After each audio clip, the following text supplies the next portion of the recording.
Bismillahirrahmanirrahim. Alhamdulillah, salatu wassalamu ala Rasulillah. Para pemirsa yang dirahmati Allah Subhanahu wa taala, pada kesempatan kali ini kita akan membahas kritikan yang disampaikan oleh Pendeta Ezra Soru kepada saya ketika saya mengkritik tentang kontradiktif yang terdapat pada Injil Lukas dan Injil Matius tentang nasab Yesus ya. Sebelumnya saya menghaturkan terima kasih kepada Bapak Pendeta yang telah menanggapi apa yang saya sampaikan. Dan juga ada kekeliruan di mana saya mengatakan bapaknya antara Yesus sampai Daud alaihissalam ada 32 bapak dan Pak Pendeta membenarkan sebenarnya 27 ya. Dan terima kasih kepada Pak Pendeta. Berikutnya ini saya tampakkan lagi kepada para pemirsa bahwasanya ada secara zahir nampak kontradiktif antara Injil Lukas dengan Injil Matius perihal nasab Yesus ya. Di sini perhatikan Injil Matius dimulai dari Yesus ya bin Yusuf, kemudian bin Yakub, terus selanjutnya sampai ke Daud. Setelah kita hitung bapaknya Yusuf sampai ke Daud, Yusuf, Yakub, Matan dan selanjutnya ternyata Daud adalah bapak ke-27. Bapak ke-27. Adapun Injil Lukas ya dimulai dari Yesus bin Yusuf, kemudian bin Eli dan seterusnya sampai kepada Nabi Daud alaihissalam, ternyata Daud adalah bapak ke-42. Tentunya jumlah 27 dan 42 adalah jumlah yang sangat beda jauh ya, sangat signifikan ya. Nah, zahirnya ini adalah pertentangan. Satu sisi nama jumlah bapak berbeda, sisi yang kedua nama-nama bapaknya juga berbeda. Lihat di sini.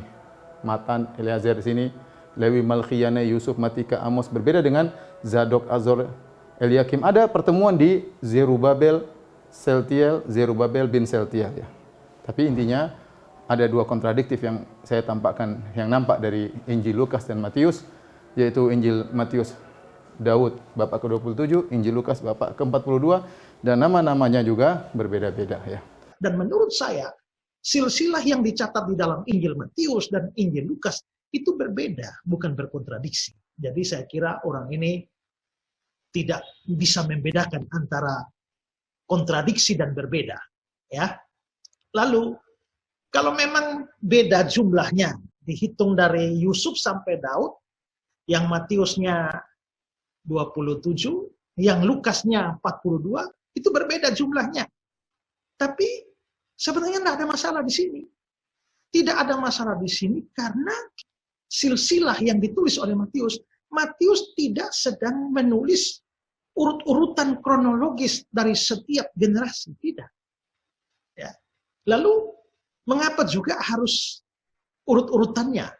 Kalau Matius mau memilih untuk melewati atau meloncat beberapa generasi dalam catatan silsilah dia, kenapa tidak? Dan itu menjadi penyebab mengapa sampai jumlah keturunannya itu berbeda. Yang di Matius lebih sedikit, yaitu 27, dan di Lukas lebih banyak, yaitu 42. Nah, sebenarnya kalau kita melihat memang Matius dalam kenyataannya memang meloncat. Saya akan berikan atau menunjukkan bukti bahwa itu memang loncatan. Tapi sebelum itu perlu kita ketahui bahwa memang itu bukan hanya maunya Matius seperti itu yang menjadi aneh, tidak, karena itu juga adalah kebiasaan orang Yahudi. Orang Yahudi kalau mencatat silsilah, kadang-kadang mereka memang memilih karena pertimbangan tertentu meloncati beberapa generasi. Kalau saudara misalnya melihat catatan Alkitab pada waktu mencatat silsilah atau keturunan Harun. Kalau saudara membaca misalnya di Esra pasal 7 ayat 1 sampai ayat yang ke-5, itu turunan Harun tuh ini. Tapi kalau dibandingkan dengan catatan 1 Tawarik pasal 6 ayat 3 sampai 14, terlihat bahwa lebih banyak. Itu berarti bahwa Esra pasal 7 itu membuang beberapa generasi dalam catatan silsilah yang diberikan. Jadi itu memang kebiasaan. Karena itu tidak aneh juga lah. Kalau Matius di dalam catatan silsilah Yesus yang dia tulis itu, dia meloncati beberapa generasi, ya, atau beberapa orang. Sehingga karenanya jumlahnya memang menjadi tidak sama dengan yang versi Lukas. Nah, saya akan menunjukkan contoh di mana memang Matius meloncati itu. Kita misalnya lihat ya, Matius pasal 1 ayat yang ke-8. Nah, dalam Matius pasal 1 ayat 8 ini, perhatikan yang saya beri warna merah dan garis bawah saja. Yoram memperanakan Usia. Yoram memperanakan Usia. Nah, sekarang tinggalkan dulu Matius 1 ayat 8, kita melihat catatan perjanjian lama. Catatan perjanjian lama, 1 Raja-Raja 8 ayat 24-25. Kemudian Yoram mendapatkan perhentian bersama-sama dengan nenek moyangnya, dan dia dikuburkan di samping nenek moyangnya di kota Daud. Maka Ahasia anaknya, Ahasia anak Yoram, menjadi raja menggantikan dia. Dalam tahun ke-12 zaman Yoram anak Ahab Raja Israel, Ahasia anak Yoram Raja Yehuda menjadi raja. Kalau begitu kita bisa lihat bahwa Yoram ini mempunyai anak namanya Ahasia. Nah, terus kita maju ke 2 Raja-Raja 11 ayat 2. Tetapi Yoseba anak perempuan dari Yoram, saudara perempuan Ahasia, mengambil Yoas bin Ahasia. Yoas bin Ahasia. Kalau begitu, Ahasia punya anak namanya Yoas. Terus 2 Raja-Raja 14 ayat 1. 2 Raja-Raja 14 ayat 1. Amasya anak Yoas. Berarti Yoas punya anak namanya Amasya. Lalu 2 Raja-Raja 15 ayat 1. Asarya anak Amasya. Berarti Amasya punya anak namanya Asarya. Asarya itu bahasa Ibrani. Kalau bahasa Yunani adalah Usia. Ya. Nah, dari ayat-ayat itu, maka kalau kita susun dia, maka Yoram itu punya anak Ahasia, Ahasia punya anak Yoas, Yoas punya anak Amasya, lalu Amasya punya anak Asarya, atau yang dalam bahasa Yunani-nya adalah Usia. Nah, sekarang kita kembali melihat catatan Matius tadi ya, Matius 1 ayat 8. Matius 1 ayat 8 mengatakan bahwa Yoram memperanakan Usia. Nah, saudara lihat, kalau Yoram memperanakan Usia ini, artinya adalah Matius hanya mengambil Yoram dan langsung ke Asarya atau Usia. Dan itu berarti bahwa Matius membuang 3 nama yang ada sebenarnya, ya, yaitu Ahasia, Yoas, dan Amasya. Ini tidak dipakai oleh Matius. Matius langsung dari Yoram loncat ke Asarya yang dalam bahasa Yunani Usia, sehingga dikatakan Yoram memperanakan Usia. Itu. Nah, Pak Pendeta Esra Soru ya meluruskan saya. Beliau mengatakan bahwasanya sesungguhnya apa yang ditulis oleh Matius dan Lukas tidak kontradiktif, memang berbeda, tapi sebenarnya tidak kontradiktif. Kenapa? Beliau jelaskan ya bahwasanya Matius tatkala menghitung bapak sampai ke Daud, silsilah Yesus sampai ke Daud atau silsilah Yusuf sampai ke Daud, Matius melakukan sistem meringkas nasab. Ya.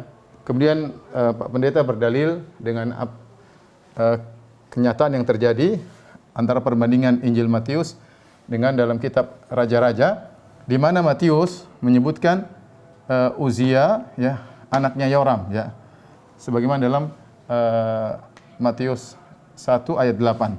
Ternyata disebutkan dalam kitab-kitab yang lainnya, ternyata antara Uzia sampai Yoram itu ada 3 bapak yang lain, ya, yaitu Yoram punya anak namanya Ahazia, sebenarnya dalam 2 Raja-Raja 8, 24-25, kemudian Ahazia punya anak namanya Yoas, Yoas punya anak namanya Amazia, Amazia punya anak namanya Azarya atau Uzia. Jadi ternyata Matius ketika menyebutkan Uzia anak Yoram, ya, dia telah menghapus 3 bapak. Ya, ini metode untuk mudah mengingatkan, ya, untuk mengingat, sehingga disebutkan tokoh-tokoh yang penting, ya. Jadi Uzia anak Yoram 3 bapak dihapuskan. Kita setuju, dan kata beliau ini adalah kebiasaan orang Yahudi. Saya katakan bukan cuma kebiasaan orang Yahudi saja, bahkan kebiasaan orang-orang Arab pun demikian. Terkadang menisbahkan seseorang kepada bapak yang dekatnya, terkadang kepada bapak yang jauh. Dan itu kebiasaan dalam dalam nasab-nasab Arab hingga sekarang, dan itu tidak jadi masalah. Taib. Sehingga beliau mencontohkan ini. Namun yang menjadi perhatian saya, ya, bisakah kita menerapkan hal ini kepada Injil Matius dan Injil Lukas? Ya. Saya ingin Pak Pendeta menjelaskan bagaimana teknik Matius dalam meringkas. Seperti ini kan jelas. Ahazia, Yoas, Amazia dihapus, hanya Uzia dan Yoram. Ya. Dihapus tinggal Uzia bin Yoram. Taib. Seperti di sini Uzia, Yoram. Nah, berarti kata Pak Pendeta 42 ini sama dengan 27. Hanya saja 42 ini sebagian dihapus-hapus sehingga kesimpulannya menjadi 27. Nah, coba Pak Pendeta tolong terapkan, ya. Apa yang Pak Pendeta terapkan pada Uzia bin Yoram dengan menghapus 3 bapaknya, coba terapkan di sini. Tunjukkan mana yang dihapus, 42, mana saja yang dihapus, ya. Mana saja yang dihapus-hapus, nanti kesimpulannya sama dengan 27. Ini saya ajak Pak Pendeta untuk bisa menunjukkan sistem penghapusan tersebut. Dan saya rasa itu mustahil. Mustahil Pak Pendeta bisa lakukan. Kenapa? Karena nama-namanya beda-beda semua. Nggak ada nama-nama yang sama. Nggak ada nama yang sama. Ini pertama, ya, kita bilang namanya beda-beda, nggak ada yang sama. Kemudian, bantahan yang berikutnya, lihat ujungnya. Ujungnya untuk Lukas, Nathan bin Daud. Daud ini punya anak dari istrinya, ya. Ada 4 anak diantaranya Nathan dan Salomo. Ya, tentu Nathan bukan Salomo, ini Sulaiman bin Daud, ini Nathan bin Daud. Lihat, yang dari Lukas kembali kepada Nathan bin Daud, yang dari Matius kembali kepada Salomo bin Daud. Ini jadi 2 jalur yang berbeda. Karena Nathan bukan Salomo. Ini bantahan yang kedua.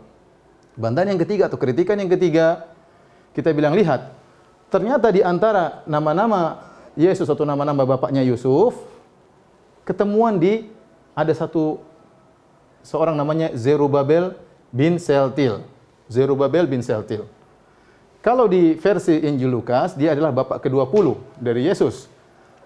Kalau dari versi Matius, dia bapak ke-11. Ternyata Yesus, silsilah Lukas dan silsilah Matius bukan hanya ketemu di Daud. Sebelumnya dia ketemu di Zerubabel Seltial. Meskipun beda, ini bapak ke-11, ini bapak ke-20.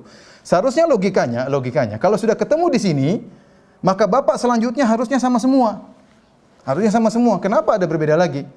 Apakah ini bukan ini? Seharusnya, saya ulangi lagi, kalau kedua silsilah ini ketemu pada satu orang yang sama, Zerubabel bin Seltial, maka seharusnya setelah Zerubabel bin Seltial, maka bapaknya sama semua. Namun kita lihat ternyata bapaknya beda semua, ya. Yakhonya di sini Neri, Yosia di sini Malki, Yosia sini namanya Adi, Amon, ya, Manasye, beda jauh. Beda jauh. Di sini jumlahnya 1 2 3 4 5 6 7 8 9 10 11 12 13 14, 15 sampai ke Daud. Ini masih 1, 2, 3, 4, 5, 6, 7, 8, 9, 10, 11, 12, 13, 14, 15, 16, 17, 18, 19, 20, 21. Kemudian beda-beda. Kemudian ujungnya beda, tadi sudah ingatkan. Di sini Nathan bin Daud, sini Salomo bin Daud. Jadi sebenarnya memang kontradiktif. Nasab ini tidak bisa silsilah nasab ini tidak bisa disamakan dengan silsilah nasab ini. Ya. Makanya saya tantang kembali atau saya ajak kembali Pak Pendeta, coba terapkan apa yang Bapak terapkan di sini, sistem penghapusan, agar bisa ketemu ternyata Azaria atau Uzia bin Ameza bin Amazia bin Yoas bin Azhar bin Yoram bisa diringkas menjadi begini. Mana yang dihapus? Nah, terapkanlah di sini. Jadi saya harap Pak Pendeta bisa menjelaskan kepada kami agar kami mendapat tambahan ilmu, ya. Karena kalau tidak, maka sangat nampak jelas ada perbedaan antara Injil Lukas dengan Matius dalam menjelaskan nasab Tuhan, ya. Dalam menjelaskan nasab Tuhan, ini perkara penting. Bagaimana nasab Tuhan saja bisa keliru. Mengapa perbedaan itu? Karena apa? Karena 2 silsilah ini, ya, 2 silsilah Matius dan Lukas itu memang banyak perbedaan. Sebenarnya tidak aneh. Karena apa? Karena Matius itu mencatat silsilah Yesus dari jalurnya Yusuf. Sedangkan Lukas itu mencatat silsilah Yesus dari jalurnya Maria. Dari situ saja kalau kita memang ngerti itu, kalau satu ambil dari jalur Yusuf, satu ambil dari jalur Maria, satu ambil jalur papa, satu ambil jalur mama, ya jelas tidak harus jumlahnya sama, kan? Yang anehnya di akhir pembahasan justru pendeta membatalkan semua argumentasi yang telah dia buat. Kenapa? Ternyata dia mengatakan beda, ini jelas beda. Kenapa? Karena Lukas ternyata sedang membahas nasabnya Maria bin Eli. Maria ibunya Yusuf.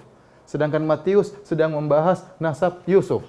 Jadi Yesus menurut Lukas dibahas dari nasab mamanya, adapun Matius sedang membahas Yesus dari nasab papanya. Ya nasab mama dengan nasab papa memang berbeda. Ya sudah kalau gitu ngapain dibuat sistem peringkasan oleh Matius dan macam-macam, kemudian dikatakan bahwasanya sebenarnya ini sama, hanya sistem peringkasan oleh Matius, tidak ada kontradiktif. Ya semua dari yang dia ucapkan dari awal berarti batil, tidak perlu dibahas kalau begitu. Ya. Taib. Sekarang kita bahas perkataan Pak Pendeta bahwasanya Lukas ini mencatat mengikuti tradisi Yahudi.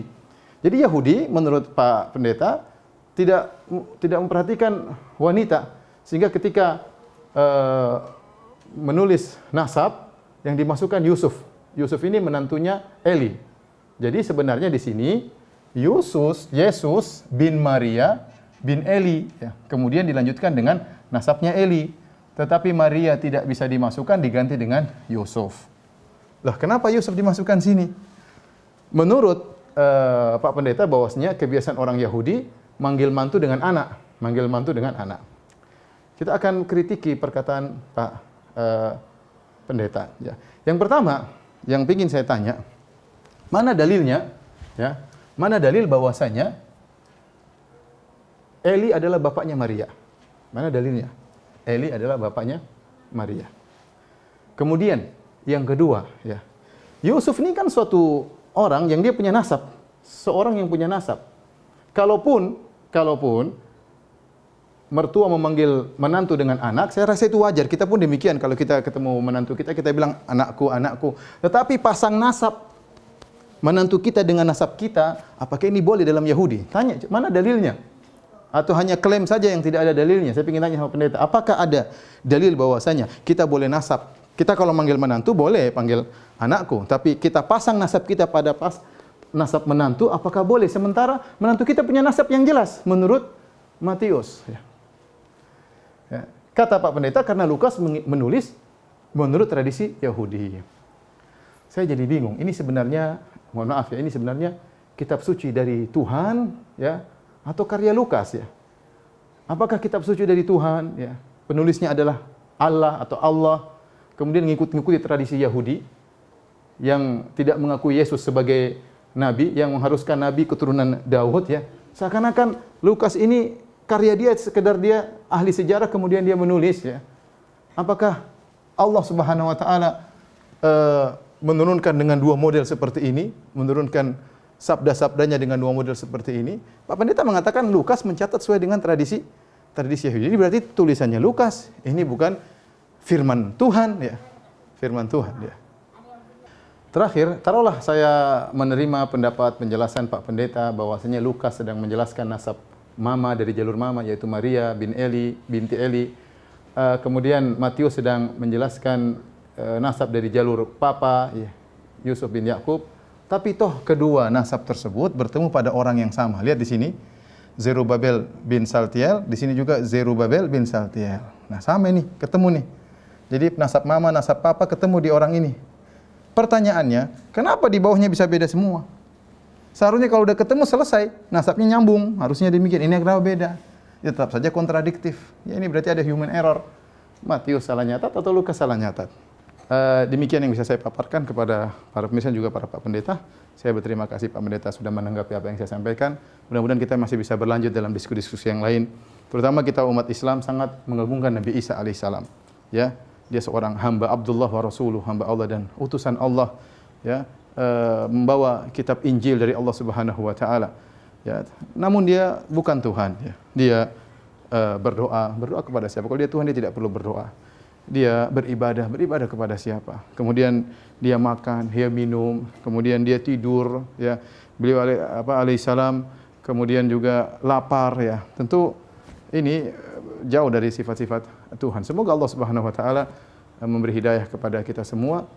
Di mana Allah Subhanahu wa taala berfirman, "Qul ya ahlal kitab ta'alu ila kalimatin sawa bainana wa bainakum alla na'budu illallah wa ya ahlal kitab." Ya, Kembalilah kepada kita sama-sama menuju satu kalimat yang sama. Apa kalimat yang sama tersebut? Allah na'budu illallah. Jangan kita beribadah kecuali hanya kepada Allah. Wala yattakhidha ba'duna ba'dhan arbaba min dunillah, dan jangan menjadikan sebagian kita ya nabi-nabi menjadi sesembahan selain Allah Subhanahu wa taala. Assalamualaikum warahmatullahi wabarakatuh.